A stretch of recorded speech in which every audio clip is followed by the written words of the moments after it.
The following is brought to you by the PLD Projects Network. It's me. It's PLD.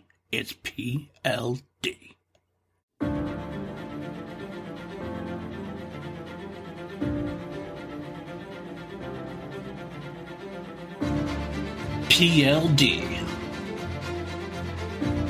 PJ Campbell. Two mediocre white dudes on film. Because frankly, we know you don't have enough of that in your life. So we're here to give you more. And without further ado, here are two mediocre white dudes on film. Well, hello there. I hate you. I hate Not you my so fault. much. It is. Not this is my all fault. your fault. This is not my fault. You agreed to this. You signed the dotted line when you became a two. There was no contract involved in this. That is what I'm telling you right now. I'll send you the contract after the fact. I am so sorry for anyone here today who has to listen to us talk about this utter fucking trash pile that is Halloween Resurrection. I'm actually more sorry for the people if there's people out there who actually like the film, which I don't see very often, so it might be safe. But there's people out there who seem to like this movie, and we know some of them. And Sabrina Ramirez. I was not going to say names. I totally threw him under the bus. That's okay. I appreciate when people want to like things. I'm the most optimistic person that we know. That's what I've been told, at least. Mm-hmm. Brother, I started this movie yesterday. Got an hour in, had to stop because I was doing other things. Realized I really was not enjoying it, and I needed to start it again and try to take notes and watch it. Started the movie 10 minutes in to get past the absolute bonkersly bad opening to try to go in with a fresh perspective. And I was so bored an hour in that I had to walk away again, and so mad that I had to walk away again, then come back and finish it. So this movie is 90 minutes long. This movie is 90 minutes long, and it felt like it's 2.5 hours. So what I'm getting at is there's not going to be a whole lot of nice stuff that I'm going to say about this movie. I just want to be forward with this because holy fuck, I loathe everything about this movie's existence. I am going to try. I feel like even though I'm not a big fan of this movie myself, I'm not a very big fan of the movie at all. I almost agree with everything you're going to say. I'm probably going to agree with everything you're going to say. For the sake of trying to provide a positive side, I will at least throw some things out there. It's going to be very difficult, though, because I actually do agree, for the most part, that so you're going to spoiler aside, talking Halloween 6. Yeah, I'm going to try. It's not. Except I genuinely actually like Halloween 6. Yeah, I don't genuinely like this movie. But I did find, I will say, two things right off the bat that I will say. There's one thing we'll get to I actually did genuinely like about this movie. And the second thing is, I went to this movie, I tried really hard. I tried before, it didn't work, but this time I tried again to watch this as not a Halloween movie and try to watch it as a slasher movie. And because when I did that and when I was able to do that, it kind of became just a mediocre slasher. Yeah, but that's fucking a problem, isn't it? It is very much a problem. Because you can't be sitting here going, look, man, I know it's a Halloween movie, but I just pretended it's not a Halloween movie, and then it made it better. No, that actually, in fact, makes this whole situation way fucking worse. Way worse, in fact. So, disrespect. I have not a lot of really nice things to say, is what I'm getting at here, because this movie is a steaming pile of excrement. Like, this is Brad Pitt talking about the A's and the crap in Moneyball. Because I want you guys to know, I do watch things that are more than just horror movies. I watch actual films that are, good, allegedly. Allegedly, that is true. But we'll get to those as well. I will say I want to do one spoiler alert thing. It's funny, this actually might be our shortest episode yet. I'm going to predict that a little bit because it's such a hatred-filled episode. I also think because, spoiler alert again, we recorded earlier today the Halloween H2O episode. Now we're getting this one. This is a bonus episode you're hearing on Friday from PLD Projects. But because we recorded earlier today, I think we're going to skip the banter. I'm sorry if you guys. I know some people out there love the banter. You can say that, but I can bring the banter. I can start us into the banter. We can still banter. It's fine. I'm good at that part. I mean, if it stops me for having to talk about this fucking movie at least for another 20 minutes, I'll do it. I will derail this podcast as long as I can if I don't have to talk about Halloween Resurrection. That's how good I'm feeling right now about talking about this movie. Yeah, I don't have a lot of nice things to say is what I'm getting at. Well, there's a possibility we might get a guest at some point. I'm not going to lie. We're recording this on StreamYard and in Twitter. I accidentally DM'd the link to Mara Knopic. So she might just pop in randomly. I did say, if you, wrong chat. But if you want to talk Halloween Resurrection with myself and PJ, feel free. She did send back a gift from Gandalf saying, "Don't tempt me, Frodo." So maybe we'll just get an appearance by her. Maybe she'll like the film. Maybe she'll be the positive reinforcement that we need. But I somehow look, and I don't know if I want to associate with people who will put a positive spin on this movie at this point. I'm going to be honest with you. This movie is like an affront to my being. Look, man, I try to be a very positive individual, and I like a lot of shit. Mm-hmm. I do too. I know. Look. You and I are both proponents for the Basket Case trilogy. Yes. I watched all the Puppet Master movies at the beginning of the year. I have watched, I can't tell you how many times, like, just Jason X in general. Yeah. I love Jason X. Freddy's Dead. Honestly. Love it. I'm going to tell you guys right now, this is arguably maybe the worst entry in a big slasher franchise ever. It could be. Ever. It could very well be. It could. I don't know if I could argue that. I'm trying to think of the Friday the 13th. There's nothing that's that bad. I mean, the only thing that comes close for me in Friday the 13th is Jason Goes to Hell. And even then, there's stuff in that movie enough that I'm like, I would still watch it. Yep. Nightmare. Freddy's Dead is the closest in Nightmare. Freddy's Dead is probably the closest, but that's more just wild. That's more like Halloween 6 level, kind of weird, wild shit going on kind of thing. I could defend that one, actually. All the Child's Play movies, I can't think of a thing. There's not a single one of the Child's Play movies that even comes close to being this bad. Scream, similarly. And I don't love Scream 3. Right. I would watch Scream 3 way more than I'd watch this. Oh, easily. I got one for you. Texas Chainsaw Massacre. Yeah, there's a couple entries in there. I mean, let's be real here. That movie series has only had like one entry that's maybe two. Give me two. Give me at least the first two. But I was going to say that are like actually monumentally good. Yeah, okay. Well, there's only one that's monumentally good. Yeah, right. The second one's really good, and there's a couple other ones that are passable. And I like the remake. The remake's actually pretty good, but. Now I'm just thinking about it. I'm going down this rabbit hole in my mind, and I'm like, all the horror movies, like maybe Paranormal Activity, because Paranormal Activity 5 is pretty bad. If I'm remembering, is it 5? I got to be honest; they all kind of blend together. I don't even think I've seen all of them. I can't tell you which ones I've seen. The only one I haven't seen is the most recent one, and I need to. It's on my list of things to eventually watch. That could be a fun series to do, actually. To be honest, though. Yeah, there's some interesting stuff in there. I really like those movies.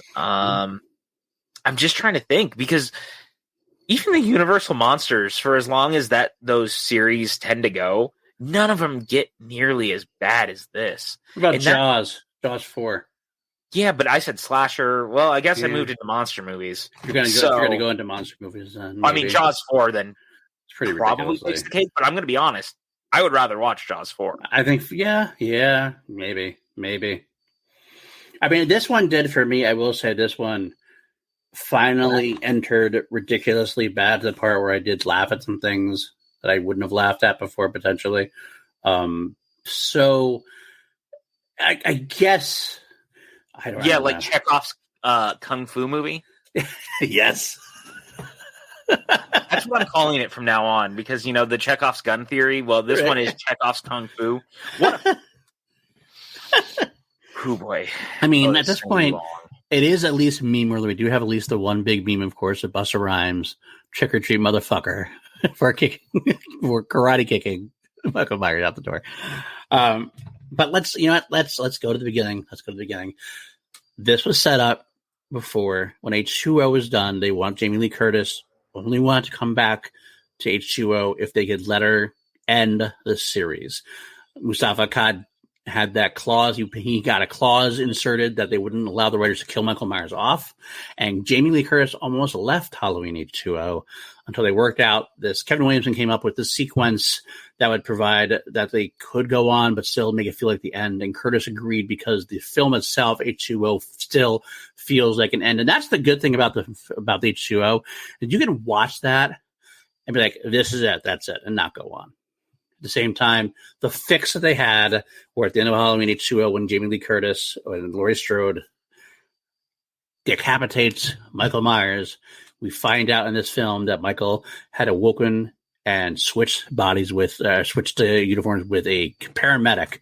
So Jamie Lee basically decapitated a paramedic, leaving Michael to be alive. Okay, that's a lot to ask right away. But let's get to the building blocks here. Interesting things I did want to talk about as far as production went.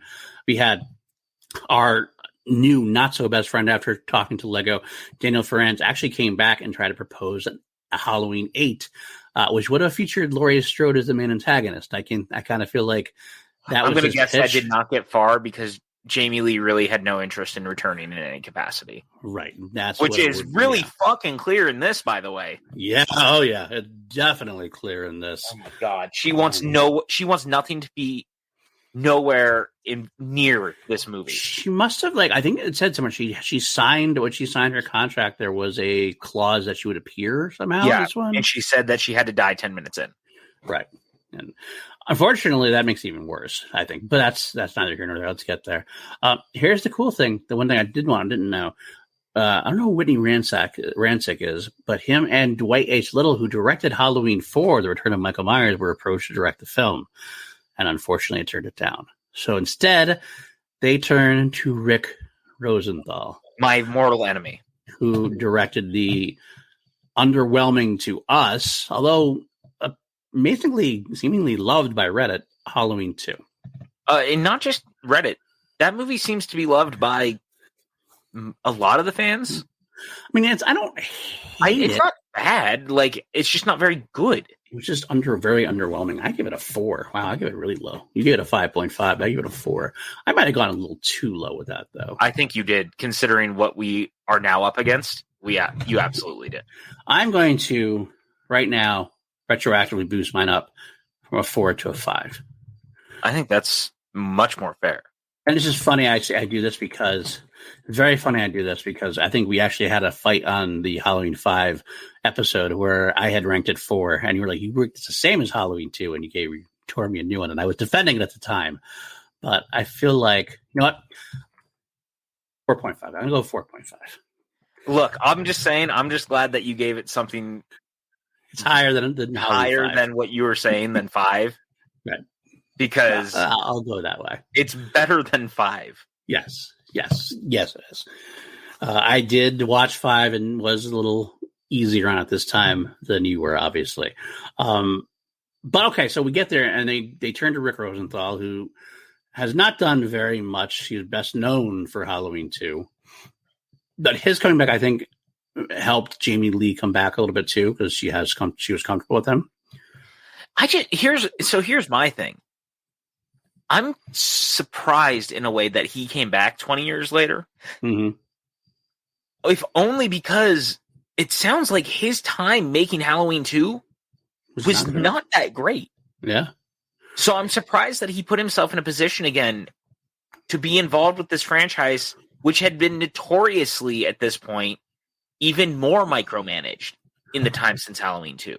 Well, you got to remember 2 things. First of all, since Halloween 2, which was his debut film, he did pretty much nothing. No, sure, that I get. Just a little harmless sex. There was not a whole lot to it.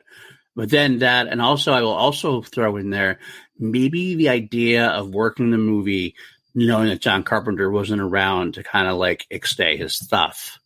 Yeah, but you would have to think that this dude would have heard the horror stories of what has happened with 5 and 6. Yeah, maybe. And you know what I mean? That's just my opinion. Yeah. I get it. I'm trying to pitch reason that he might have come back. Oh, we both know why he came back. It was the money. But right. It's more to me if you've already been there and it didn't go that well, I'm more just shocked that he went back to that. That's fair. That's absolutely fair. I'll say this, though. This movie had a great poster. Yeah, it did.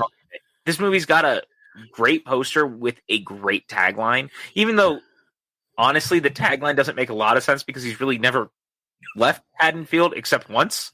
Right. But I digress. I've always really liked the poster, and that was the one thing. It's a very 90s poster, even though it's 2002 made. It riffs off of H2O. Yeah. But I don't know. There's something about the reflections in the butcher knife that's really cool, and the way the mask looks on the front. Yeah, I agree. I agree with that. See, look at that. I found something positive to say about it. The poster. Here's another interesting note from the production notes.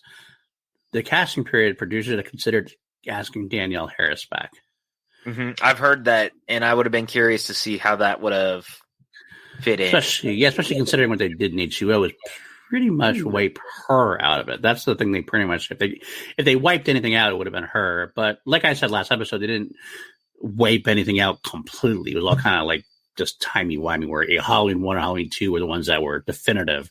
The rest after that seemed to be kind of like, until totally get rid of that. They totally cut off the text, basically. There's no druid cult anymore at that point, which is for the best. It is for the best, believe us, overall. So we have this in place now. They went through a couple different titles: Halloween Homecoming, Halloween H2K, and Halloween MichaelMyers.com. That right there is probably one of the worst titles, but such a dated title that it would, like, if that actually had stuck. Imagine like that's what you had today. You're going to go through your list. Let's watch Halloween H2O. Let's watch MichaelMyers.com. Oh my god. But you know what? It actually fits the film better. So because it's such shit. I just go ahead.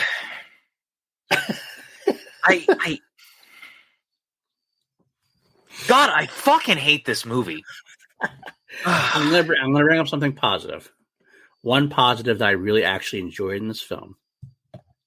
If you say Busta Rhymes, I'm leaving. Busta Rhymes. No, it's not Busta. Actually, it's Danny Lux, who is the composer of the score.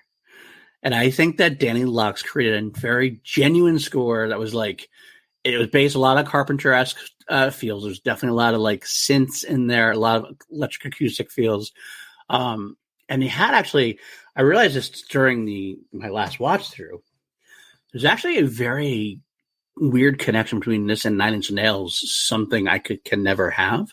It had a nice little piano riff to it. It was really kind of cool. I quite dug it. This is a place BJ actually has. BJ says in the private chat now, he's said, "Dear fans, I'm sorry I can no longer be here for this podcast. A PLD decided to play with fire. I've decided to take a mental health break. PJ, my lawyer will be in touch soon. You're voiding your contract, which you haven't signed yet, but you signed it mentally. I know you did. It's okay. So just come back, PJ. Come back. You have to agree with me on Danny Lux." All right, I'll give you the score is not terrible. Danny Lux definitely tries to do something closer to the first movie, which is, right, kudos to him. Right. The problem is that you can do that, but this movie doesn't feel like it's anywhere close to the original. No, you're right. This movie couldn't be more far removed from the franchise as a whole. Again, huge fucking issue for this movie. Yeah, 100%. I was looking for positive though, and I will give credit where credit's due. I did. I appreciate that, but I'm also going to call out and that's not you. My biggest problem is, and I'm just going to come out and say it. Watching the doc again about H2O, and it's like the retrospective, and they're talking to one of the writers. And he said when he went and saw Resurrection, he was so disappointed because when they finished H2O and how excited people were and how great it was and how beloved it seemed to be, he said it was like they had taken a defibrillator and like brought the franchise back to life. And then he walked out of Resurrection and he said it felt like someone had hit the franchise over the head with a crowbar and left it for dead. Oh, that's about right. That's completely right. And that's exactly the thing, man. Like, look, coming off of H2O, which was already coming off of two really less than stellar sequels, to be as beloved as it is and continues to be, and also the clear, again, runway and building blocks of a lot of what 18 is doing, to follow that up with Resurrection. Right. Now I'm starting to wonder how people feel when they watch 18 to Kills and they don't like that one. Yeah.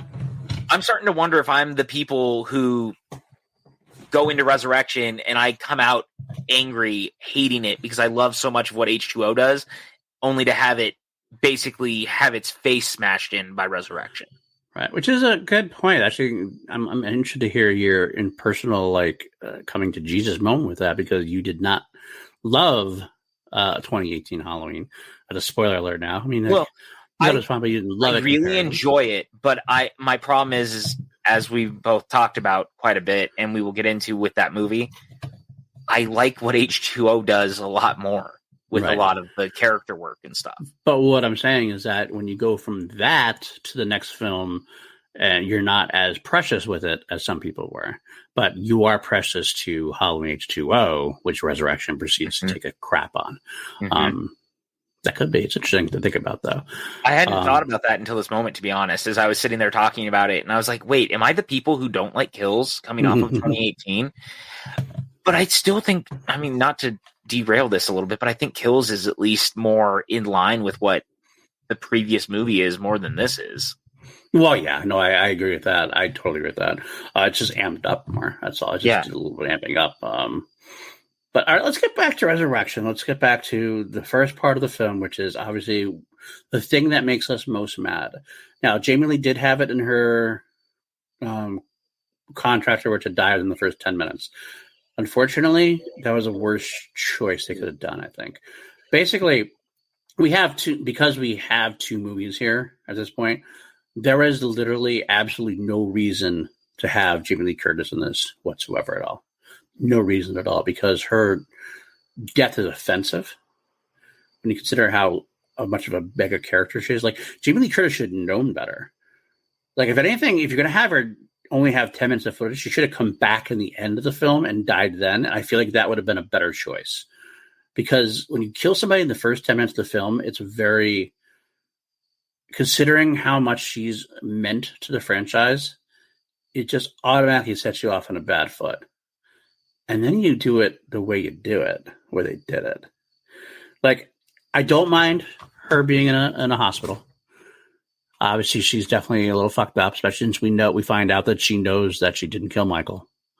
I actually don't mind a little bit at the beginning. When I watch this again, like I said, I try to watch this with open eyes. I try to watch this as if I had no idea what was coming up next. And the very, very beginning is actually okay. When you see her, you're kind of like, okay, I'm okay with this. I'm a little okay with this. Michael comes on the scene. He kills the guards. I'm kind of okay with that for the most part. I actually don't even mind the clown guy. The guy, the one who thinks he's John Wayne Gacy. The inmate. Yeah. I think he's a kind of he's probably the best supporting character of the entire movie, to be honest with you. Yeah. Honestly, I kind of wish he had been in the movie. Yeah, that would have been more interesting if he started to think he was actually Michael and he found a way to get out of the. Also, is that supposed to be Haddonfield? Smith's Grove? Yeah. I don't know if they did that. I don't think so. I don't really think so. I don't know, but it very much felt like the same version of Smith's Grove from Halloween 6. Not. No, but I'm just saying. Grace Anderson Sanitarium is what it's called. Supposed That's what I figured, but boy, it sure looks like the one from Halloween 6, doesn't it? It does. It really did. And what the best part would have been, like, he seemed in awe by Michael Myers. I do wish, like you said, he kind of got out and just followed him around, even followed him to Haddonfield. It could have made it for a definite more entertaining film, I think. But he comes through, kills everybody. He tracks Lori down to her room and then just bursts through the door. I fucking hated that moment. Like it's a fucking paper mache. And it's so bad. It's so absurd. Right. I don't even know. We get to the roof. Lori gets him in a trap. And this isn't the worst part then. She's ready to kill him, but then she has these flashbacks of when she decapitated the other Michael that wasn't Michael. Michael does something with his hands to indicate like taking the mask off again. So it's almost like it's almost like he's being smart and playing with her, which seems a little weird in that time. But she goes to do it. He grabs her. They flip off. And then the worst part is, I mean, he stabs her. And you're like, ah. And then she fucking kisses the mask and then falls to her death unceremoniously. Well, okay, but not just this.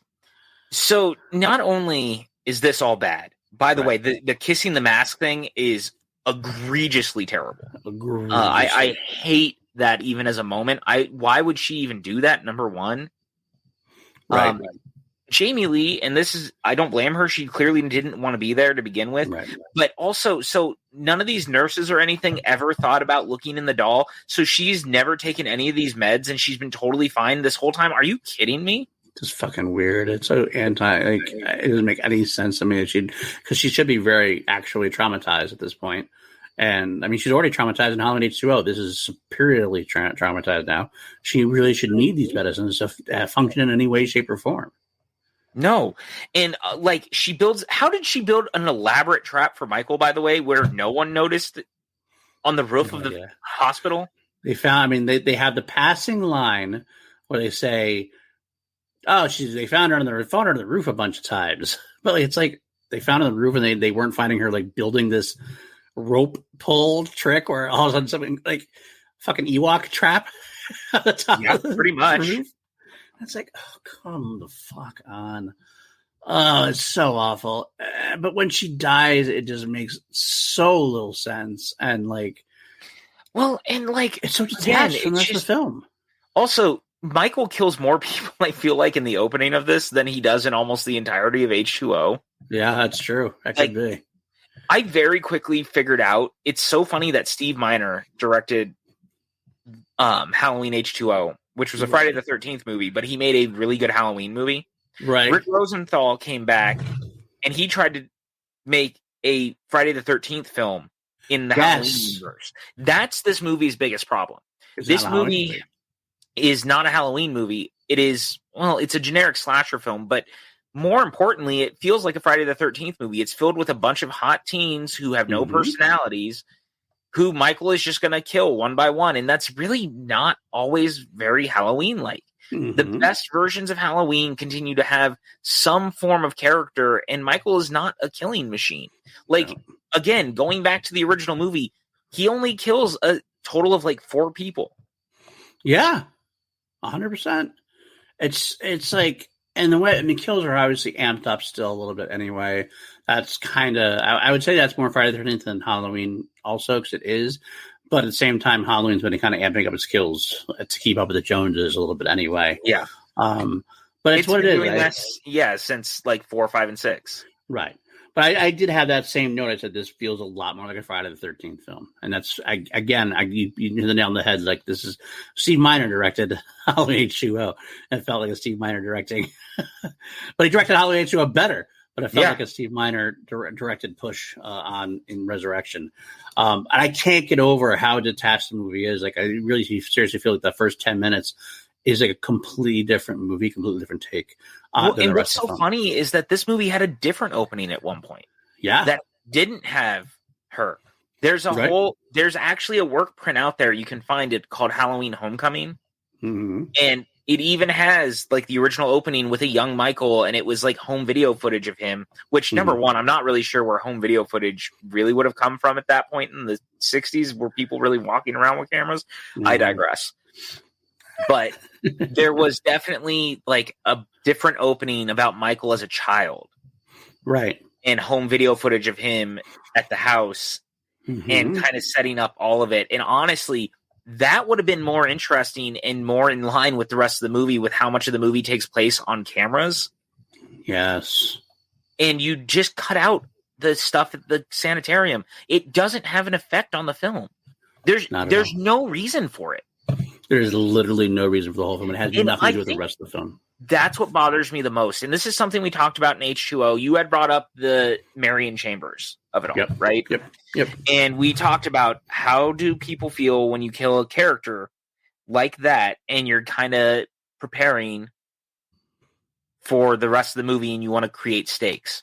Right. Well, sure, with a movie like H2O, using a Marion makes sense because she's a character people know, but she's not a big enough character that if you kill her off right away, people are going to kind of lose their mind. Right. Then I watch this. Yeah. And you take the most beloved character in the franchise, other than maybe Donald Pleasance. Right. And you kill her? And you kill her off in 10 minutes, and you do it unceremoniously with no respect. It's like it is so bad. Worst possible decision, and done the worst possible way. And again, these movies as a trope, slasher films, the Friday films in particular, would go back to the final girls and kill them off. Yep. That was like a thing. Yeah. And I get it. It's shock value. But 100%. It's actually more shockingly awful that they did it than actually shocking. That's my thing. And I think that no matter what, no matter how we talk about this movie, I can never get past the opening, because the opening is arguably supposed to be the thing that sets the stage for the rest of it, but it has no bearing on the rest of the film. And it's so badly handled, and it just kind of treats the rest of the series like, fuck it, whatever. Yeah. It's making me mad. Well, I mean, look, I'm going to be totally honest about this, right? I know. And again, like, look, I don't blame Jamie Lee for not wanting to be there, but she couldn't care less about being there, and that shows in the performance. It's 110%. She does not care at all. She doesn't care. She just kind of is phoning it in. I mean, even phoning it in, Jamie Lee Curtis is better than a lot of actresses in horror movies anyway. 100%. But you can tell it's like I just gotta put my day in, and it's done. And like I said, I've never felt so much like a movie that had two different movies in it. Like the first 10 minutes is its own beast, and the next whatever 80 minutes, it's a completely different film, a completely different tone, completely different everything. And why are you putting these two together? Why? That's the part I think when I watch this film as a whole, when I watch the last 80 minutes, why do you even bother? Besides, like, I mean, I guess it comes down to money. I guess it comes down to they think Jamie Lee Curtis will be the draw. Like, getting her in there for 10 minutes is actually a draw. And it's her fucking face is right solid there in the poster. I mean, it's the front and center. And it's just like a false promises. It's a bait and switch, really, honestly. Well, and look, they promise you Jamie Lee Curtis, and they give you Busta Rhymes. God. Right? I really traded out for Busta Rhymes. Right. Here's the thing. If this whole movie had been 90 minutes of her in the facility and Michael stalking her through it, that's the movie. That absolutely is the movie. Or, so we do 15 minutes, you extend it out a little, it still plays out the way it does, but then our crazy friend, whose name now escapes me, Clown Boy, I don't know. Clown Boy, escapes with Michael. Yeah. And he actually goes back to the house, and he's a decoy killer. Yes. Now, that's a movie I would have watched, and at least the beginning would have had some sort of semblance of effect on the rest of the film. It has influence, and that's all it needs to have. This movie has no rhyme or reason for being after the first 10 minutes. It's, yeah. I wish, yeah. Oh, it's so bad. So annoying. It's so bad. And I know I'm going to be harping on this a lot because there's better parts in the rest of the movie, not by a lot, but like the affront is the first 10 minutes because it just doesn't fit. That's why I know you mentioned earlier. I mentioned like when you walked away and you said you had to go rewatch the whole thing because you weren't taking notes or whatever. Yeah, I said go back, don't watch the first 10 again. First 10 minutes, just watch from the beginning part of the rest of the film and try to see if that does anything for you. And it didn't, so I'm sorry to say it was a failure.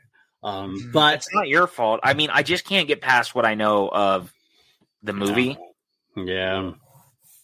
Here, I got another positive for you, though. I prefer the Mask in Resurrection than I do in H2O. I was going to bring that up, actually. Okay. Oh, take it. Be positive. Go ahead. Yeah, that's the one thing I will give this movie. I actually really quite like the mask. You know what it reminds me of a little bit in some of the shots is the mask from Black Mask. Oh, yeah. Black Phone, I mean, Yeah, I know what you mean. It's got a very similar kind of vibe because there's something about the way that the expression is, like the way it's built into the face is a little different. Mm-hmm. And I kind of dig that. And it's mostly shadowed in the eyes until the third act. You see the eyes a little bit more towards the end of the movie. But for the most part, it's actually there's a good portion of this movie that's actually kind of well shot and well put together as far as the Michael of it all is concerned. Once you get to the second and third act of the film. Yeah. The problem is that I just don't care about any of it because I really can't tell you. So for those who don't know that this whole movie takes place in the Michael Myers house for the most part. Yep. And I don't know why he cares that people are there, but apparently he's kind of been living there underneath the house and no one noticed. I mean, I guess you could say that. I guess they're trying to imply that after Halloween 2, he was living there. He lived there and he escaped the hospital and just lived there. And then he went out to take care of business in California and then came back and also the people in his house. I mean, there has been parts where he is territorial. They did say that in Halloween 6 that he was territorial. Anybody in that house was his victims or whatever kind of thing. Yeah, I mean, but it just feels weird here. It does. I'm just trying to make it work. Oh, no, you are. It's not your fault. And you're not wrong in that Halloween 6 calls him territorial. The problem is as far as we're concerned, Halloween 6 is not canon to this. Yeah, that's very true too. I mean, it's trying to do the Halloween H2O timey-wimey where you pick and choose what's right. What's and so there's like this weird idea of why does he even care that people are in the house? If he just stayed underneath and then by the time it was over, they'd be gone and he had the house back. Right. Like it's just an overnight show. Right. And these people were apparently in there, spoiler alert, setting stuff up beforehand. And he didn't deal with them then. So why does he wait until the cameras are finally rolling? I'm guessing, like, did he maybe just not get back until right before? Maybe he was away and he just got back and from killing Jamie Lee at a sanitarium, maybe? I mean, I don't know for sure. But I agree. It's kind of weird. How did he get from California again back to Haddonfield? He drives.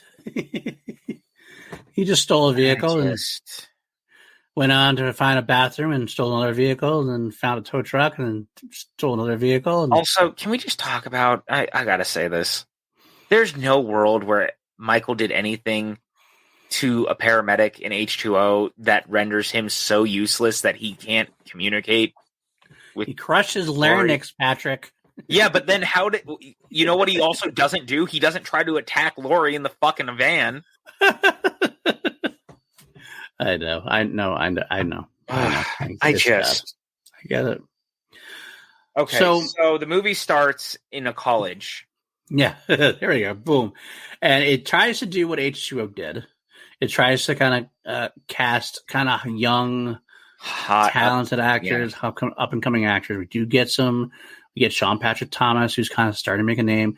We get Katee Sackhoff, who we do know and love from the Schmodown, and other obviously Battlestar Galactica, Star Wars, Bo-Katan herself, Riddick. Exactly. We love Katee Sackhoff. She's a genre favorite. So getting her in there was good for us. Thomas Ian Nicholas actually is in there, and another Schmodown personality. Another Schmodown personality. That's true. Exactly. And then of course the aforementioned Busta Rhymes and Tyra Banks. That's wrong. But Busta Rhymes gets top billing in this movie, by the way. So funny. I mean, I guess I just want to throw that out there. Busta Rhymes gets top billing in this. Busta Rhymes, starring Busta Rhymes. That's your selling point. Halloween Resurrection, starring Busta Rhymes, who was actually very good in Shaft. By the way, I just want to throw that out there because he's in the 4th Shaft film with Sam Jackson. Yeah, I remember that. I do remember the cab driver thing. Yeah. Although I will also say, like, he does what's asked of him in this movie. I think for the most part, Franklin is such a weird character. Freddy. It's Freddy. Or Freddy, I'm sorry. It's Fred Harris instead of Ed Harris. Yeah, that's right. Freddy is a weird character that doesn't quite fit this universe. Not at all. That's the part that's so difficult to do. It makes it so dated and so of its time when Halloween should be timeless. That's the difference. LL Cool J you can kind of get away with as a supporting character in H2O and still feel timeless-ish enough. Yeah. Busta Rhymes running Dangertainment for MichaelMyers.com is not. No, not so much, even a little bit. And boy, they certainly try. They do. They really do. God, you know what? I found a quote. Here's I'm going to try and look for something positive. It's meant as a joke. Is when the two girls, Katee Sackhoff and Sarah, are watching about what's coming up, and there's this like nerdy kid that comes in and just tries to tease them or scare them. But he actually has a great line of dialogue. It doesn't fit at all because it's the worst film, so it doesn't fit in the film. But I almost want to take this line of dialogue and put it somewhere else. Can you imagine Loomis saying this? He picked up a knife and he never put it down again. Yeah. Like Loomis saying that would have been a good golden line. And yet this is exactly what this film does. It gives it to a nerdy kid who's making a joke. And that's exactly what this movie is. It's a joke compared to the rest of the franchise. Well, and so here's the thing, right? Like, they clearly tried to make this movie that they thought would be a way to update it for a modern audience. So they try to get in on the reality TV of it all. They try to do the stunt casting. They try to do all these things to make it feel modern and less throwbacky than H2O. Because even though H2O made a ton of money, they started to go, well, we don't want to do that again. We want to make it a more modern approach. We want to make it more exciting for the fans, et cetera, et cetera.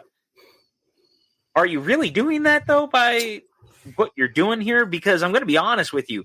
Most of your ideas don't really work and have dated this movie really terribly in the 20 years since. Yes, so much so. That's what I was talking about before. Halloween 6 does something similar to stuff that really dates it, does not make it feel timeless. This film does too, in different ways, but similar endpoints. But Halloween H2O manages to stay timeless enough. There's always going to be something that dates it a little bit, obviously. There's always going to be some parts of the film that get dated, but this is just awful the way it does. It's not good. No, and look, I actually love the idea of the Dangertainment stuff in any other slasher film that's not called Halloween, or if you had handled it even a little bit differently in this one. Yeah, right? 100%. 100%. That the continuing theme we're going to keep running into is I just don't think it's handled that well here. Right. I love this idea. I'll say this. I actually really like the idea of setting a group of people inside a serial killer's house. One that the serial killer is potentially still out and roaming and is kind of a presence that people still fear. I love that idea. I love this idea of sending them in there and leaving them in there overnight. Like, we actually do see and hear about people who do like haunted house lock-ins and stuff. Like, that's a real thing. So that as an idea is actually very cool. And to tie into the internet of the time and the big brother of it all, again, the reality television show aspect, it's not bad. Yeah. It's actually a really good idea on paper. On paper. If you're doing it either from a ground up perspective, or if you tailor it a little differently. Again, if you had taken any of the stuff from the beginning and actually tied it in to make it actually matter, then I think you actually had a potentially better movie on your hands.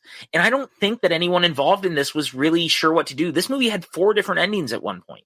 They had really no idea how to end this movie. They didn't really know how to make this movie. No. They didn't know what they were doing. Nope. And I don't mean that to sound the way that it does, because I'm sure that there's a lot of people involved in this. Again, we named a ton of great actors who are involved in this movie. This movie is produced by the same people who've done quite a few of the Halloween films. But the truth is if you look at quite a few of the sequels, well, they kind of run into the same issues that this one does. Yeah. So there's actually a problem baked into a lot of these that we're running into every single time. And that's, they're not really sure what to do with the character. And that's the main problem. And I think I said this yesterday, or not yesterday, earlier this morning. A lot of people hated the Michael Laurie brother-sister angle. And I get that. I totally get that. I see where they're coming from that. But it feels like when this is like one of the first films where it has nothing to do with Bloodline, minus the first 10 minutes. And it just doesn't feel right. Like Michael's not Jason Voorhees. So what is he doing? Okay, so they're in his house and they're killing him. Okay, it's vague. It's vague. I guess that's what you go with, but it still doesn't feel right. I think that's why 2018 succeeded, because even though 2018 totally ignores that Laurie is his sister at this point, ignores everything except for the original Halloween, they kind of use that to subvert your expectations. They use that to subvert your expectations because the whole point is like everybody in the world thinks that Michael's heading towards Laurie or is focused on Laurie, but we find out at the end it's more Laurie obsessed with Michael. Michael's just coming home. That's all he's trying to do. Yeah. I think that's my thing with this, right? Mm-hmm. There's no bloodline involved. Mm-hmm. There's no character involved in this that we're aware of that he has any gripe or connection to or anything. It throws out the idea that H2O presents that, well, he was showing up every time that one of the Strodes turned 17. Mm-hmm. So now why is he doing this? What? Because they're in his house, they're in his living space. It just feels like I get it. I understand the decision, and to a degree, it makes sense to a small degree, but it just feels shitty. It does. It feels just not important. It doesn't feel like a good enough reason. So we get a slew of characters that are introduced, and they're all picked to be in this celebrity, or not celebrity, but this reality TV show for Dangertainment, which is run by Freddie Harris, who is a kung fu aficionado, by the way, which the movie sets up very clearly because we have a whole scene where Busta Rhymes is watching kung fu movies with Chun-Li. Yeah, and he's talking about how much he loves Chun-Li and watching him kick ass with a cigarette in his mouth, and someone knocks on the door and he goes, who's bothering me right now? You interrupted me watching Chun-Li kick ass, and he's getting all upset about it. Again, this is the Chekhov's kung fu of it all. Right. He gets so into it. He's so into it. And look, I'll say this, Busta goes all in. He does. I can't blame Busta. Like, he's trying his best. As much as we make fun of him for this whole thing and we say we're trading down everything else, like he's actually one of the better parts of the movie because he actually seems like he's at least having fun with it. Yeah. And like, I don't like what the movie's doing, but he is doing what he is being told to do. He is doing what he's supposed to be doing in this movie. It's not a great choice. It's not a great choice for the director or the writers or anything else, but it's not Busta because Busta's doing exactly what he's supposed to do. Yeah, and I'll give him that. Tyra Banks, on the other hand, like, I don't know why she said it. She's really not. She doesn't need to be. Again, it's definitely stunt casting. Like, you could have had any actress play that same part because she's barely in the movie. And she doesn't interact with anyone, really. That just busted a few times, and she does like a sexy dance once while she's making like a cream like. While someone dies on camera. Oh, another camera. That's her whole role. And it's like, why are you even here? Yeah. Like you must have cost a lot more money than anybody else would have cost, and you add absolutely nothing to this role. No, it's not that it's her fault either. You could have been Meryl Streep. Shipper agrees with you for whatever that's worth. I mean, Meryl Streep could have played this part, and it wouldn't have mattered because it's just a nothing role. I agree. So it's just a weird thing, but then there's this connection. The main girl, her name is Sarah, and she has like an internet friend that she met in a chat room who calls himself Deckard. Wow. Who she's never met, who she's communicating with this whole time when she's like, I'm going to be in this thing. Should I do this? Like, it's such a weird choice. And she never meets him. Nope. Like, that's the whole thing. She was like, has this whole idea where he's younger than she is. He is a freshman, I guess, in college. Yeah. But he's playing it off like as a graduate student because he has this hornball friend who's like, ripping him a new one every time he's trying to talk to her. The whole thing is set up that, I've never seen her in Trace. We just talk or online. He helps her through the night because he's watching the show and they're texting over Blackberries and shit. Speaking of 2002, but like it's all set up, and at the end, they still never meet. She never finds out that he's not that he's like not who he says he is. It's such a weird choice to have it in there at all. Like, I don't mean, would I really have wanted this movie to go on 5 or 10 minutes more and have her meet him? No, but it would have made sense given what you were trying to set up. He also shows up in one of the alternate endings. Yeah, I do remember that actually. So there was a version of this where he does meet her. Yeah. So what was the point of all this? What a useless fucking character. Exactly. It just I guess he actually has it because he kind of helps guide her through the house towards the end, but they should have met at least. Exactly. It means nothing at the end of the day. She's off.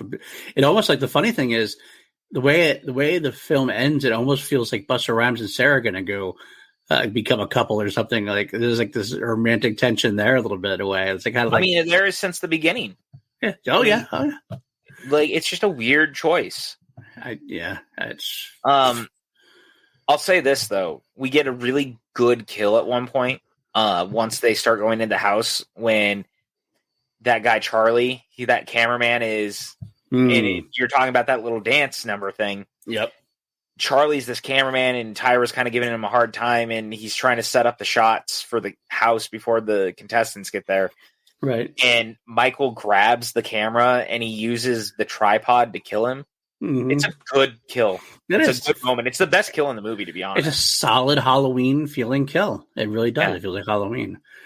Speaking of the kids, we mentioned obviously Katee Sackhoff. We mentioned Sarah and everything else. I gotta bring up the guy I texted you about. We have this character. I don't remember what his name was, but he was the music major guy. Oh, he's the worst. He is supposed to I texted PJ this. Is this guy supposed to be a real badass, or is he supposed to be like this wannabe badass and we're all into the joke? I couldn't tell the difference, and that's a problem. Yeah. Well, the movie doesn't ever make it clear enough. Right. And you seem to think that he's supposed to actually be a real badass. Well, or he thinks he is, at least. Or he thinks he is, yeah. Either way, it's not a great character. It's his wishy-washy character that goes back and forth. His whole sense of being is because he wants to get in the pants of one of the girls there, especially the one he tries to get in the pants with. But it's just pathetic. You mean the two that decide that they're going to make a sex tape in front of everyone? Even though she says, "Oh, hey, there's no cameras down here," right? And then they drop the cameras and get into frame of the camera just enough that they're going to have sex on camera in front of everyone. So ridiculous! It's so ridiculous. It's so weird. What is this logic? I have no idea. I wish I could tell you, my friend. I wish I could tell you. Man, so they all get to the house. The Charlie character goes to this Halloween party thing where he's going to watch this thing play out. Also, can we talk about the fact that what kids in high school and or early college are dressing up as the Pulp Fiction characters in 2002 to go to a Halloween party? That's a good point. That's a good question. Immediate thought. I was like, wow, there's the Weinstein influence trying to push their other product on a press their agenda. Yeah, it's just awful that way. Oh, God. Oh, man, that was a choice. And, of course, one of them is, like, being Sam Jackson. He doesn't do the blackface, at least, but thank God. He wears the afro. Yeah, he does wear the afro. That's true. So we get to the house. Okay, go ahead. We get to the house. Oh, actually, you know what I wanted to bring up real quick? And this is such a random thing. When we first meet Katee Sackhoff, she's the one who submitted all of them to the thing, and she runs up to the Sarah girl, and she goes, "I have something to tell you." And she does this weird giggle thing. Katee Sackhoff's trying to be weirdly quirky in this. Yeah. A lot, to the point of detriment. Because then the next scene when they get to the Sean Patrick what's his name? Sean Patrick Thomas. Yeah, Sean Patrick Thomas, and they get to him and he's like, don't disturb me. And she goes, "Well, I can't not do that. I'm always that way." Yeah, I'm always a distraction. I'm always a distraction. And she's just trying to be weirdly quirky, and it doesn't really work. No, it doesn't. It doesn't. It just makes it look weird. And then her death. She gets straight up decapitated by Michael. God awful. With a butcher knife. Yeah. Decapitation by one swing of a butcher knife. Like it defies all logic. I know Michael is kind of more supernatural as we go along, and I get the whole he's super strong. To Like, that just felt a machete, fine. Something else, fine. But a butcher knife, one swing and a clean cut through. Come on now. That's kind of this movie in a nutshell. I'm going to be honest with you. Is that it's a lot of little things like that drive me nuts by the time it's over.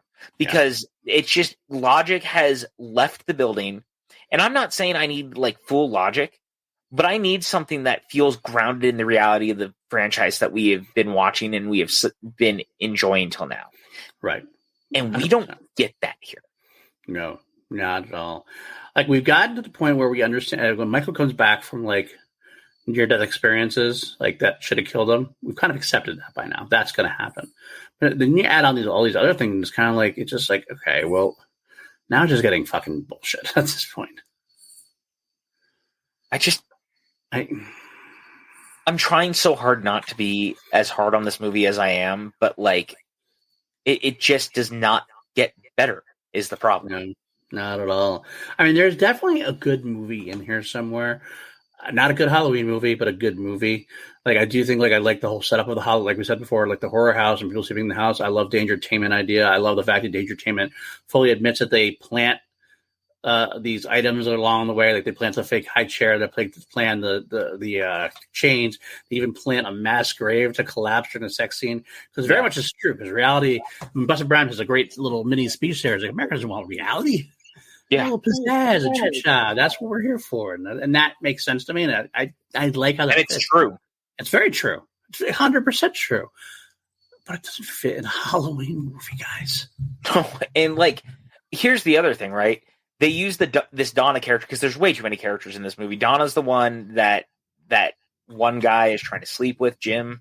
Yeah. And they go into the basement, and that's where they find what you're talking about. Right. But she is somehow used as like the one person who might know what happened with Michael, and she's like, well, he clearly had a impulse control disorder.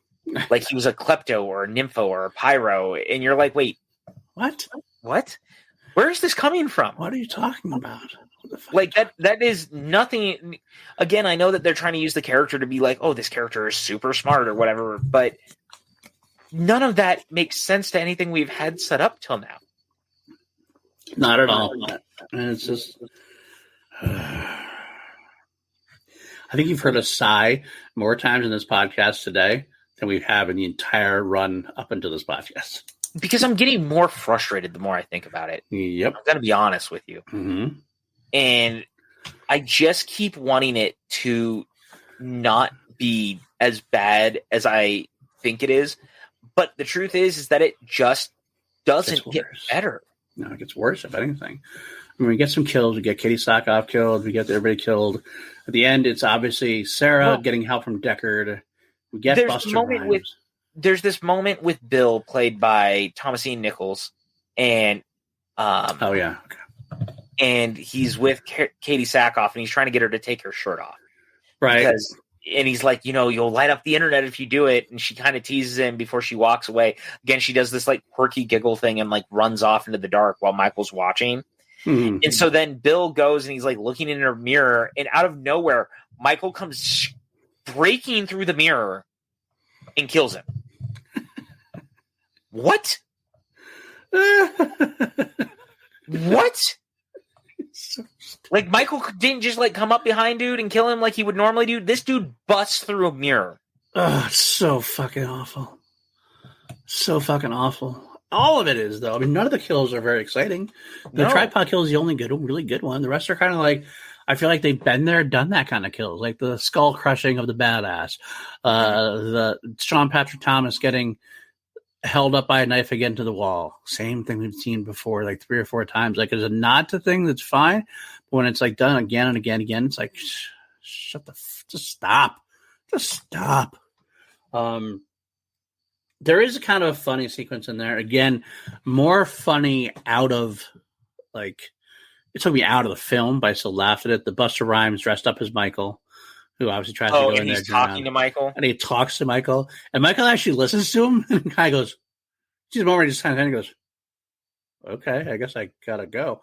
And like, it's so bad for the character, but I couldn't help be entertained by it. It's kind of like it was like a Saturday Night like live skit or something. Would it have worked? Like, that makes sense. But Busta, it was just such a weird. That's such a weird choice, and that one feels more like Michael almost being like, man, I'm just gonna go. He's like, I don't want to deal with you. You're crazy even for me. But the thing is in this movie, he's killed literally pretty much everyone he's come across so far. Yep. So why the fuck does he not just kill him straight up? Right. I guess maybe they're trying to say, well, they could have done is they could have just made it somehow more obvious that he was just confused about seeing himself, because he's kind of like you could kind of say Michael could be naive in a way, maybe, so he kind of sees himself and is a little bit like, what the fuck is going on? I'm all right, I'm going to go until we figure this whole thing out, kind of thing. I don't know, but I just think about that type of thing a lot, to be honest, man. Like, there's just these moments where I just sit there and I go, what? What the fuck? Like, again, it's a fun moment in a movie that just doesn't make a lot of sense, because you're sitting there going, why? Why is this a moment here? It just doesn't really make sense to me. Yep. And again, I feel like, unfortunately, that's most of the decisions in this movie. I never think that it actually gets better than this. And that's a problem. That's a big problem. Big problem. And I feel like I've just been complaining and being angry and sad and frustrated because I am. Yep. Because I want to see what certain people see in this movie. And I see it to an extent if it's not called Halloween. But the problem is this is a Halloween film, a follow-up to a great Halloween film. And I can't separate the two. No matter how hard I try, I cannot separate the two. Same. Completely the same, man. It's I don't know. And here's the other thing. Sorry, I cut you off. Go ahead. This movie is so bad, it killed the franchise. It did. For 5 years, it killed the franchise again. And left it in a state of they didn't know what to do other than literally going back and trying to remake it. To reboot the whole thing. They had to have somebody else come in, like a person like Rob Zombie come in and try to make something out of the original again. And to varying successes, as we'll talk soon. We'll see. Well, let's just get to the end here. We get most of the kids are killed. We got Sarah left. Sarah and Deckard's helping Sarah through, helping Freddy through. It's basically Sarah and Freddy left. And we have the moment where everybody, the most memorable moment of the whole film for people is the bus ride. Oh, you mean where the Chekhov's Kung Fu finally comes in? Chekhov's Kung Fu comes in to play Trick or Treat Motherfucker, and then he eventually electrocutes Michael's nuts. Well, he doesn't even say Trick or Treat Motherfucker until after the fact. Yeah, that's the thing. He's fighting Michael, and Kung Fu kicks him out a window before that, and then Michael attacks him, and we think he's dead. Yep. And that's the thing. Michael fucking kills this dude. Yeah, definitely kills him. Only for them to be like, actually, no, you know what? We're going to change that, and they bring him back at the end. He's coming back. He's coming back to save the day. There's no world where he survives whatever that backslash was that he got. No, not at all. But then Sarah would have to save herself somehow, and we couldn't have Sarah save herself. Couldn't have a girl save herself. It had to have the big strong man come back and take care of business. Yeah, it's just a weird thing, and I still just can't get over it because it just feels odd. And then we have so he electrocutes Michael and Nads, and the building starts burning. And they get out, Freddy and Sarah, and then we have the complete 180 of Freddy's character. Freddy is all about the Benjamins, is all about the ratings, is all about the entertainment factor, is all about everything else. And we're supposed to believe that after all this, he has a complete 180, assaults reporters. So we got to leave her alone. And he's like, and it's so out of character that it doesn't even make sense. But it's to make Freddy all of a sudden look like a good guy. That's what it felt like. It was like, we're going to make Freddy be a good guy at the end. And the fact that they treat him like he's his own, he's like Michael's own Michael. Right. And the big reveal is he's still alive. Trick or treat, motherfucker. Like, really? It's Busta so Rhymes. it's so cheesy and like so not well handled. Once again, we traded in Jamie Lee Curtis for Busta Rhymes. No, you and I are not taking credit for this. No. The studio did this. The studio did this. Okay, yes, true. We are getting. So I guess we are getting replacement of Jamie Lee Curtis with Busta Rhymes. And then, of course, Michael's presumed dead. He goes back to the morgue, and sure enough, he awakens at the coroner because he can't kill Michael. But that doesn't go anywhere because this kills the franchise. Yeah, so now we're left in this weird perpetual state where the movie ends with Michael's eye opening and it never goes anywhere. Done. We're done. We're all done. We're all done now. We're all good now here. Thank you. How about you? I just don't understand. You know what, dude? We are only an hour in. I'm ready to call it. Oh, I'm ready to call it. I'm sitting here thinking about it again. One of our last. This is our shortest podcast to date. I think that shows you how much we love the film. Let's get into it now. Let's be over. Halloween Resurrection. We're going to rate it again. I will let you guys know 1 to 11 as we turn up to PLD products. Always goes up to 11, and our ranking so far after a little readjustment by PLD today. Halloween, both of us give it an 11. Obviously, Halloween 2, PJ gives it a 5.5. I bumped it up to a 4.5. Halloween 3, PJ gave it a 9.5. I gave it an 8. Halloween 4, The Return of Michael Myers, PJ gave it an 8. I gave it a 10. Halloween 5, The Revenge of Michael Myers, PJ gave it a 3. I gave it a 4. Halloween 6, The Curse of Michael Myers, theatrical cut, PJ gave it a 5. I gave it a 2. You're out of your mind. Halloween 6, The Curse of Michael Myers, producer's cut, PJ gave a 6.5. I gave a 3.5, and I think you're out of your mind, 6.5 even. But H2O, you gave it a 9.5. I gave it a solid 9. Here we are with Resurrection. 1 to 11, PJ. What are you giving it?